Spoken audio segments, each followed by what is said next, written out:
हे प्रभु जी, हम आपकी शरण में आए हैं। कृपा हमें आपकी इस पवित्र भगवत गीता का समझने के लिए हमें शक्ति दो। धन्यवाद। मैं आपको एक एक्टिविटी देती हूँ करने के लिए।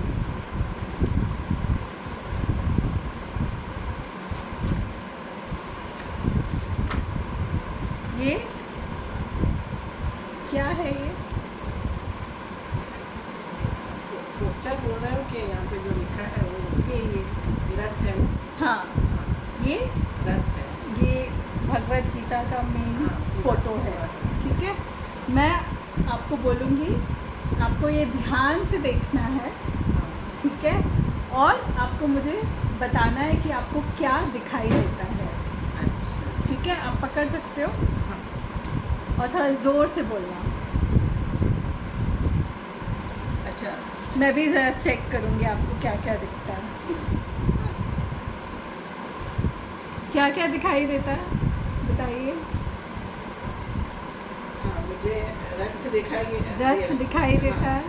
उस पे 4 हॉर्स दिखाई दे रहे हैं। 4 घोड़े दिखाई देते हैं। और आगे श्री कृष्ण बैठे हैं। हाँ जी, श्री कृष्ण जी दिखाई देते हैं। अर्जुन जी बैठे हैं। अर्जुन जी बैठे हैं, सही। और ऊपर हनुमान जी बैठे हैं। हाँ, वो तो उनका फ्लैग है। हाँ, फ्लैग पे हनुमान जी। हाँ, मतलब हनुमान जी बैठे हैं। हाँ, हनुमान जी।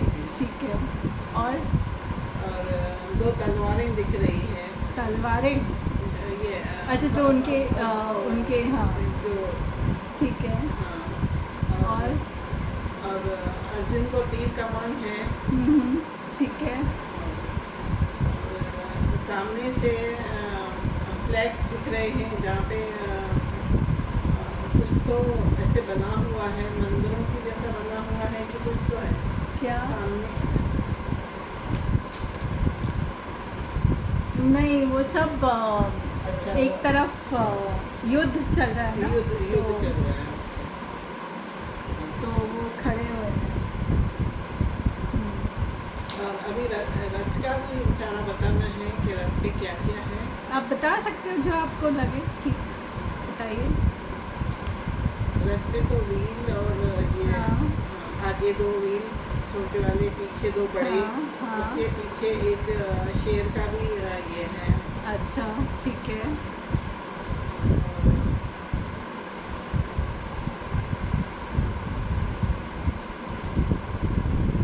और कुछ?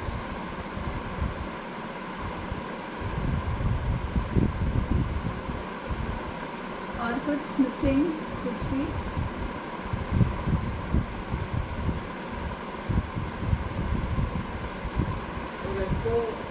रथ में ऐसे पर्दे भी, रेड कलर के पर्दे भी लगे हुए हैं। अच्छा, ठीक है। तो हमें रथ दिखाई देता है, उनकी व्हील्स दिखाई देते हैं, और श्री कृष्ण जी दिखाई देते हैं, अर्जुन जी दिखाई देते हैं, घोड़े दिखाई देते हैं। अर्जुन निमित्ता के साथ बैठे हैं, हाथ हाँ, जोड़ के। निमित्ता के साथ बैठे हैं, समर्पित किए हुए पोजीशन में बैठे हैं। सही बात। चलो, ठीक है। अभी बोलते हैं कि जो दूसरा अध्याय होता है वो पूरे भगवत गीता का सार होता है। उसमें अगर आपको सारे गीता का सार, पूरे भगवत गीता का सार होता है दूसरे अध्याय में। तो हम आज सामने बैठे। हाँ, तो हम आज इसको समझने की कोशिश करेंगे।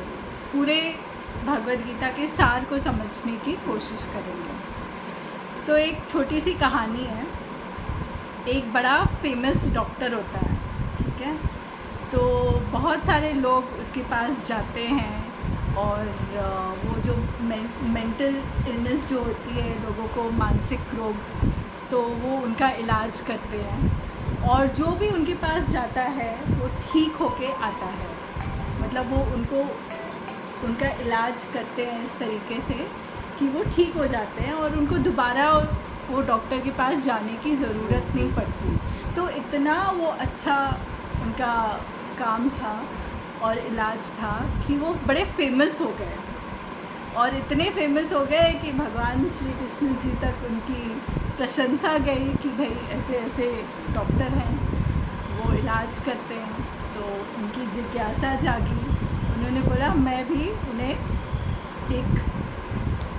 उनको देखने के लिए मैं जाता हूँ, उनको विज़िट देता हूँ। तो अपना उन्होंने मनुष्य का रूप धारण किया और पेशेंट के रूप में वो डॉक्टर के पास चले गए, और वो बोलते हैं डॉक्टर मुझे ना बहुत मतलब मैं बड़ा अकेलापन फील करता हूँ, मुझे अच्छा नहीं लगता, एकदम स्ट्रेस में रहता हूँ, एंग्जाइटी बहुत है और परेशान रहता हूँ।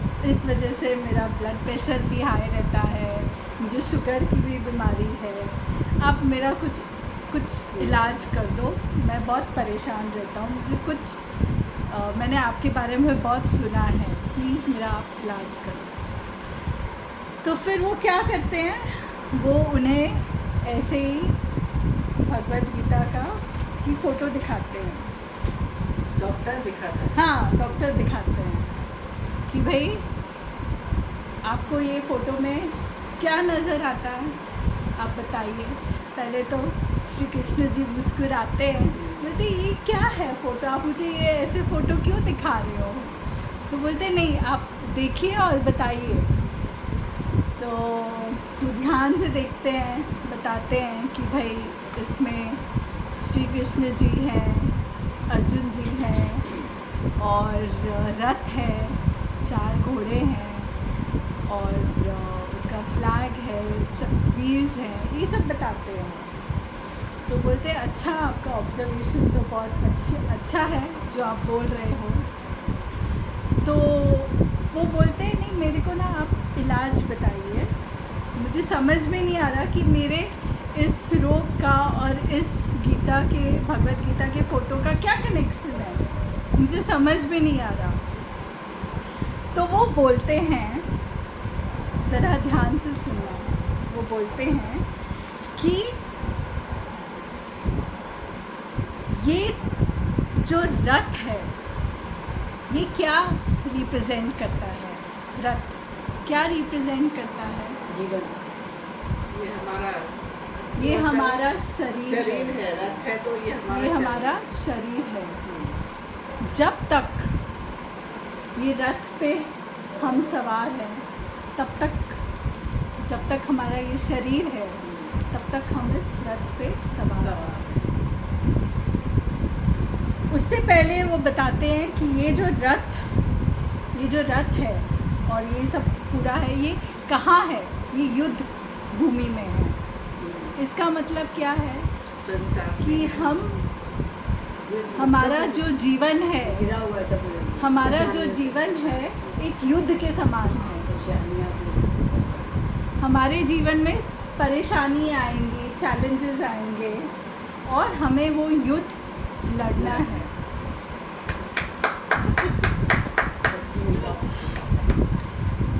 अच्छा, एक तरफ वो पहले अध्याय में बताते हैं कि अर्जुन जी बोलते हैं श्री कृष्ण जी को कि आप मेरा रथ बीच में ले जाओ और एक तरफ पांडव होते हैं, एक तरफ कौरव होते हैं। पांडवों का क्या मतलब होता है हमारे जीवन में? हमारे 5 इंद्रियां हैं ना, पॉजिटिव और हाँ, नेगेटिव। पांडव जो होते हैं अच्छे लोगों को रिप्रेजेंट करते हैं, अच्छाइयों को रिप्रेजेंट करते हैं, अच्छे थॉट्स को रिप्रेजेंट करते हैं। और कौरव होते हैं जो बुरे लोगों को रिप्रेजेंट करते हैं, हमारे बुरे विचारों को रिप्रेजेंट करते हैं और जो हमारी बुरी सोच है उसको रिप्रेजेंट करते हैं। तो रथ बीच में लेके जाने का क्या मतलब है? क्यों बीच में लेके गए? इसका मतलब दोनों दिखाने तो उनको, सुख और दुख दोनों दिखाने तो। उसका मतलब ये होता है कि हमें हमारे जीवन में बैलेंस तरीके से जीना चाहिए। पॉजिटिव और नेगेटिव दोनों को लेके समझ के हमें एक बैलेंस तरीके से हमारा माइंडसेट होना चाहिए और बैलेंस तरीके से हमें जीवन व्यतीत करना चाहिए। ये उसके बारे में बताते हैं। बहुत कितना आंटी नसीब वाले हो आप, आ गए हो, नहीं तो मैं ही सुन लेती थी ये सब। अच्छी बात है ना, आप नसीब वाले ज़्यादा होते हैं ना, अब मैं आगे तो बढ़ते गया। अभी और बाकी है। तो ये जो अभी हम अर्जुन जी हैं वो क्या रिप्रेजेंट करते हैं? वो अर्जुन हम हैं, जैसे वो हम बताना चाहते हैं कि मैं किसी से नहीं अपना तो नहीं झगड़ा करना चाहता। नहीं नहीं नहीं, अर्जुन जी का मतलब अर्जुन ये हम है, है ना, नहीं, हम हैं। आत्मा है। अर्जुन आत्मा। आत्मा है, अर्जुन आत्मा है। जो रथ है वो हमारा शरीर है। शरीर है। रथ है, रथ शरीर हो जब तक आत्मा इस रथ पे है हाँ, तब तक हमारा जीवन है, और जब तक हमारा जीवन है तब तक हमें युद्ध करते रहना है, हमारे चैलेंजेस के साथ लड़ाई करते रहना है। जब हम मर जाएंगे तो क्या होगा? ना युद्ध रहेगा, ना चैलेंजेस रहेंगे। आत्मा ही है ना, सुख दुख का अगर आत्मा ही निकल जाएगी तो उस रथ का रथ कोई का क्या मतलब ही नहीं है। ठीक है। और जो रथ के पहिए हैं उसका क्या मतलब है? जीवन का चक्कर। जीवन का चक्र, जन्म मरण के चक्कर, ये जन्म मरण के चक्कर को रिप्रेजेंट करता है। और जो फ्लैग है, हनुमान जी का जो फ्लैग है, वो हमारे मॉरल वैल्यूज़ को रिप्रेजेंट करता है कि हमें सही तरीके से जीवन व्यतीत करना चाहिए। जो हमारी ड्यूटीज़ हैं वो हमें सही तरीके से, अगर धर्म के लिए युद्ध करना है तो धर्म के लिए युद्ध करना है, सही का साथ देना है, वो रिप्रेजेंट करता है। और श्री कृष्ण जी क्या रिप्रेजेंट करते हैं? गुरु है। श्री कृष्ण जी क्या रिप्रेजेंट करते हैं? वो गुरु बन गए ना हमारे, हम लोग तो हमारे आत्मा है। गुरु बन गए। आत्मा तो हमारी, तो वो हमारे हाँ, गुरु बन आत्मा गए। हमारे अर्जुन बन गए, तो श्री कृष्ण हमारे गुरु बन गए। श्री कृष्ण जी हमारे साथ जो है वो परमात्मा के स्वरूप में रहते हैं। वो परमात्मा है, वो हमें परमात्मा जो हमारे साथ रहते हैं, आत्मा के साथ में रहते हैं, वो हमें सही गलत का गाइड अनुभव करते हैं, करवाते हैं। बताते हैं क्या सही है क्या गलत है। जैसे श्री कृष्ण जी अर्जुन जी को बता रहे थे, तू ऐसा कर वैसा कर, ये सही है ये गलत है। वैसे ही परमात्मा जो हमारे अंदर है, हमारी अंतरात्मा, हमारी इनर वॉइस, हमें बताती रहती है। वो- हम कुछ काम करने जाते हैं तो वो पहले हमें आवाज़ आती है, बताती ठीक है। नहीं है। हाँ, दूसरी तरफ से सही आवाज़ बात आती है, है। ठीक है। सही तो बात बहुत से सोचते रहते हैं हम क्या करें। तो वो- एक तो बोल रहा है ठीक है और एक बोल रहा है नहीं ठीक है। तो वो कृष्ण जी की आवाज़ होती है, परमात्मा की आवाज़ होती है जो हमारे साथ रहती है। तो इसका मतलब ये है। अब ये जो 4 घोड़े हैं ये क्या है? आपने बोला था चक्कर में 4 घोड़े हाँ, जो घोड़े हैं, हाँ, हाँ, हाँ। क्या है? जीवन का चक्र 4 युग, वो तो व्हील्स है, व्हील हो गए। अच्छा, व्हील्स है। 4 चक्र। जो 4 घोड़े हैं वो हमारे सेंसेस हैं, आँख, कान, नाक, मुंह, ये हमारी इंद्रियां हैं। जिंदगी 4 इंद्रियाँ, सुनने की, बोलने की इंद्रियां बोलने हैं। और आपने देखा होगा कि एक चीज़ नोटिस करी होगी कि भगवान श्री कृष्ण जी के हाथ में क्या है?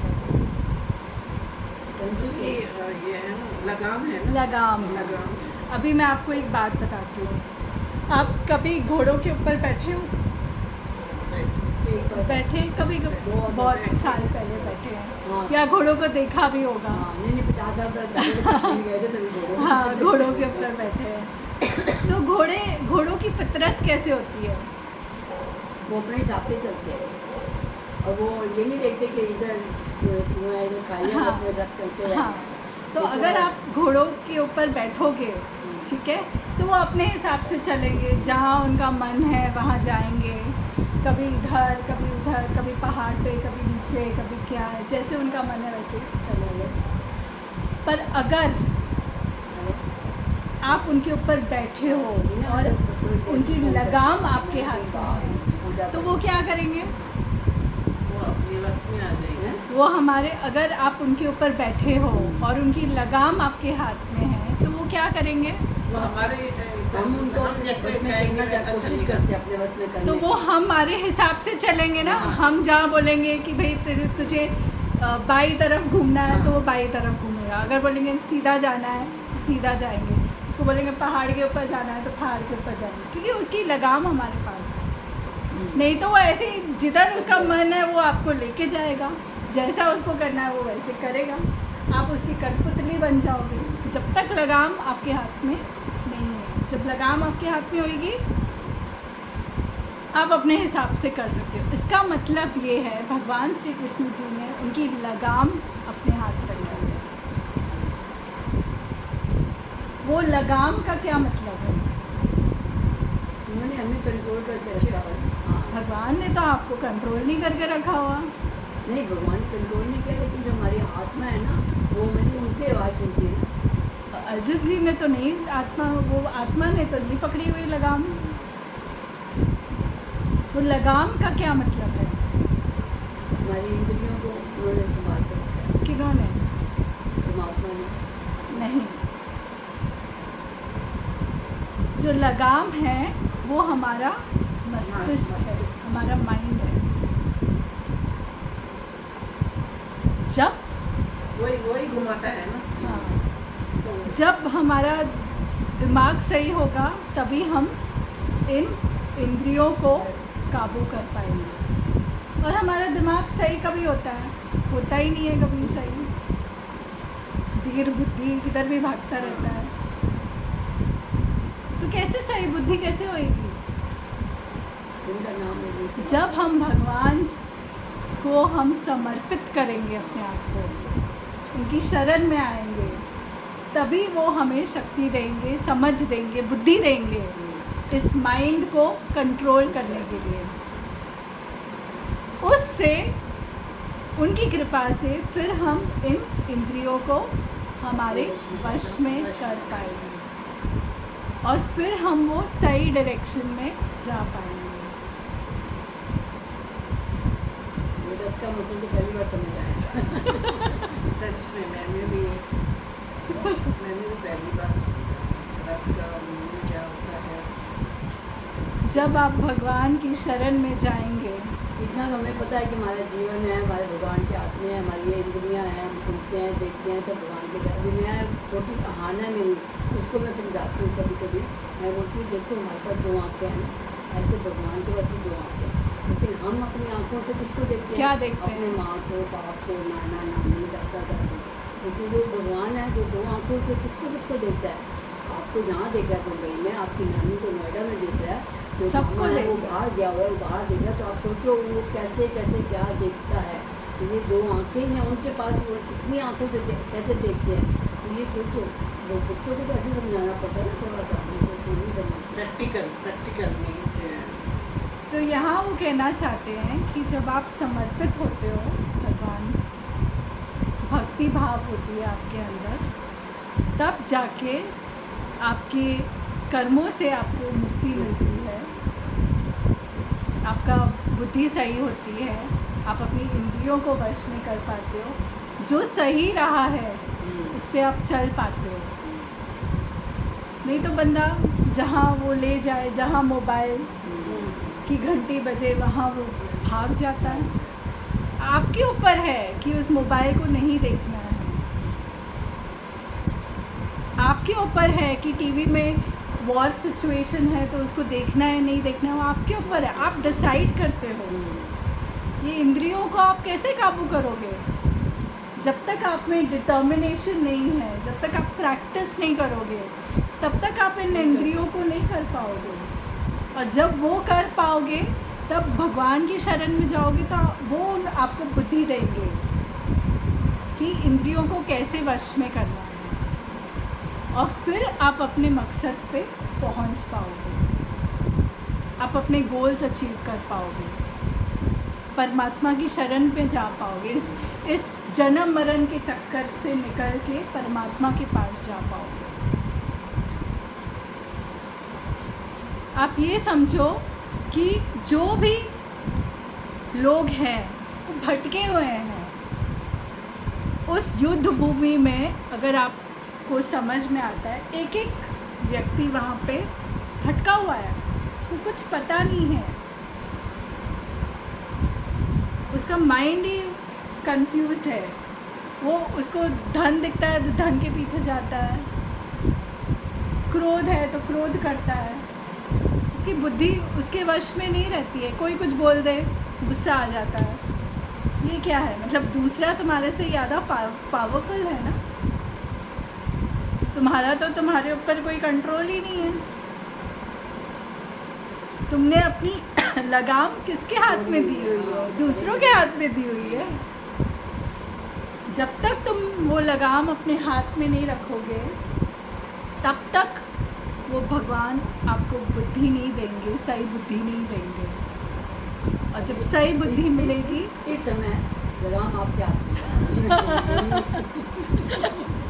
मतलब एक बात है, मतलब कहते हैं कोई बच्चे स्कूल में जाते हैं, क्यों बच्चे यही सीखते हैं ना, नियम सिखाया जाता है ना, ये किसी ड्रेस पहन के जाओ, एक साथ आना हो, एक ही डिसिप्लिन, खाना खाना है, डिसिप्लिन, ये नियम जो हम हमें घर में ये डिटर्मिनेशन, डिसिप्लिन, प्रैक्टिस, ये तीनों चीज़ें हमें स्कूल में सिखाई गई है।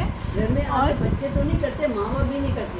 माँ बाप जैसे कोई बात नहीं, अब तो स्कूल से आया ना, कोई बात नहीं, हाँ, वो उसी टाइम पे उसको बोलो तो उसको बोलना चाहिए, ये सब चीज़ें तो सही बात है, सही बात है। जब माँ बाप हम लोग जब डिटर्मिन्ड होएंगे, डिसिप्लिन होएंगे, प्रैक्टिस करेंगे, तब जाके आगे हमारी प्रोग्रेस होगी। तब हम ये जो भूले भटके हैं, तब भक्ति भाव से भगवान की भक्ति करते करते हम वो सही रास्ता पकड़ लेंगे।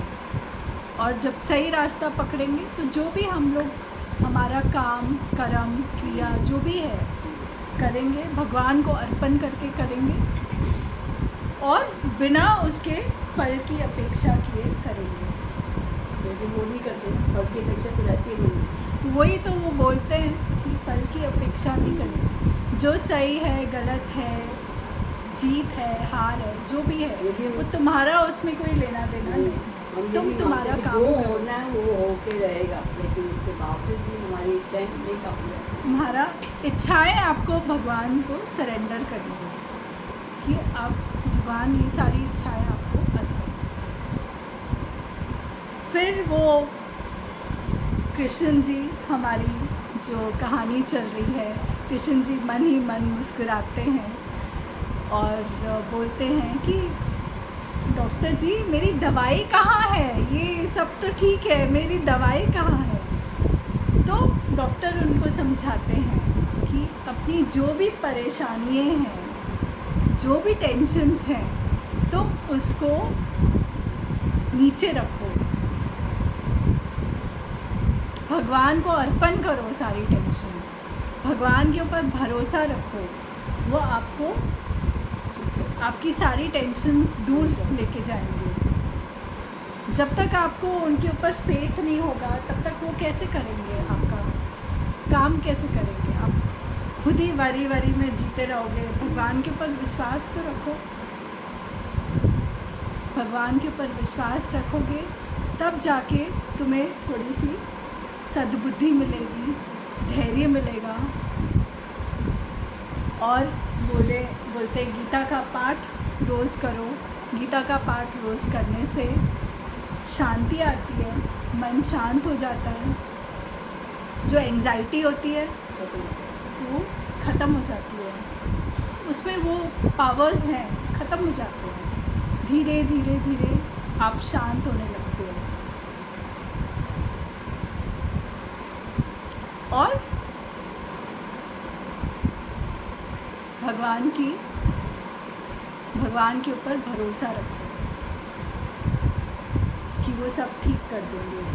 अपना एक बेस्ट फ्रेंड अपने साथ रखो। अगर बेस्ट फ्रेंड नहीं है तो एक अच्छा सा दोस्त ढूंढो, अपना दिल का हाल बोलो। वो एक कहावत है ना, अगर खोल दिया होता दिल यारों के साथ, अगर खोल दिया होता दिल यारों के साथ, ना उसे खोलना पड़ता ऑपरेशन थिएटर में औजारों के साथ। हाँ, ये तो इसलिए एक दोस्त रखो, और ये नियम पालोगे तो तुम्हें कभी भी मेरे पास आने की ज़रूरत नहीं पड़ेगी। तुम्हारा मन ऑटोमेटिकली शांत हो जाएगा। ऐसे कहते कहते उन्हें बताते हैं, पूरे भगवद गीता की फ़िलॉसफी बता देते हैं। खुश होते हैं कि भाई जो ये डॉक्टर जो अपना काम कर रहे हैं, हालांकि वो बहुत पैसे कमा सकते हैं, बट वो अपने एक सही तरीके से अपना काम कर रहे हैं और लोगों की सेवा कर रहे हैं, उन्हें सही रास्ता दिखा रहे हैं बिना किसी फ़ायदे के। वो अपना कर्म करेंगे।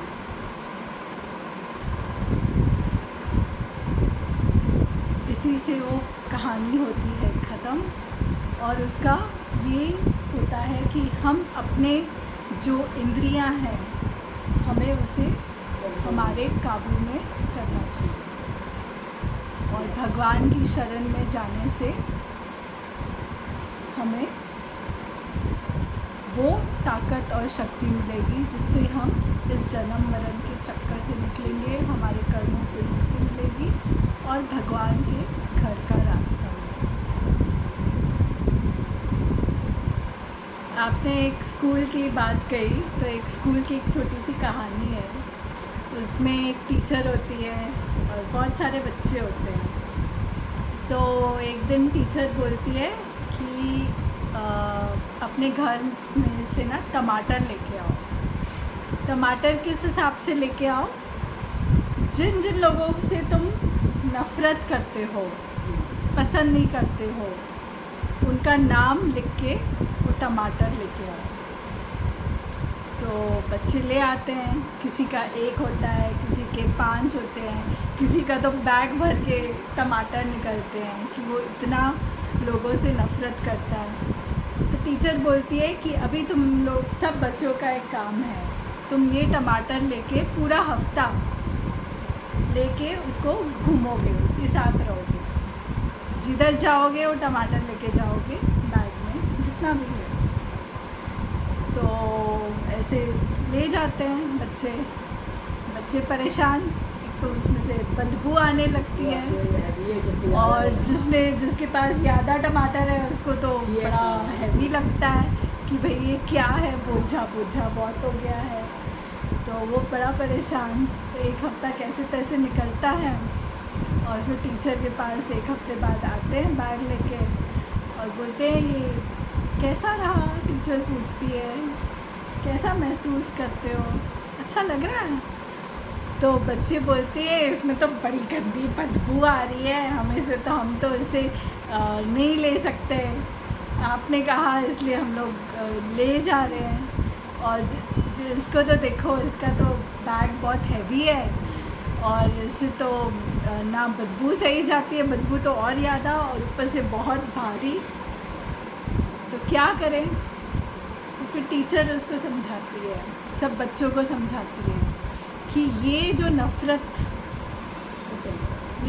है जो आपने जिसका नाम लिखा है, आप उससे नफ़रत करते हो, आप एक टमाटर के रूप में उसको एक्सेप्ट नहीं कर रहे हैं, तो आपने अपने दिल में नफ़रत पाल के रखी हुई है उसके अगेंस्ट। तो कितने टाइम से आप लेके घूम रहे हो? किसको तकलीफ़ हो रही है? दिल को अच्छा लग रहा है? भारीपन कहाँ है? दिल में है भारीपन, दिमाग में है। दिल में खटास है और दिमाग में भारीपन है। बोलते हैं उसको माफ़ करो, जो भी है उसको माफ़ करो, और वो गठरी को, वो बैग को नीचे रखो, भगवान को अर्पण कर दो कि भाई मुझे ये नहीं चाहिए। जब तक आप उसको फॉरगिव नहीं करोगे तब तक आप उसको डिस्पोज नहीं कर सकते। वो आपके मन में हमेशा रहेगा। वो खटास और वो भारीपन हमेशा रहेगा। इसलिए वो बोलते हैं कि ये एंजाइटी का एक कारण है कि हम जो दिलों में नफ़रतें लेके घूमते हैं उस वजह से हमें टेंशन होती है, हम सामने वाले को झेल नहीं पाते। वो देखो उसमें जैसे वो फ़ोटो में दिखाया गया है कि एक तरफ पांडव है, एक तरफ अच्छाई है, अच्छे लोग हैं, दूसरी तरफ बुराई है, कौरव है, बुरे लोग हैं। तो आपकी ज़िंदगी में भी अच्छे लोग होंगे और बुरे लोग होंगे। आपको उनके साथ क्या करना है? Balance out. बैलेंस का मतलब एडजस्ट करना है। उनको तो आप निकाल नहीं सकते अपनी ज़िंदगी से। अगर आपका कोई बॉस है, अगर वो नेगेटिव है तो आपको उसके साथ बैलेंस आउट करना है ना, एडजस्ट करना है।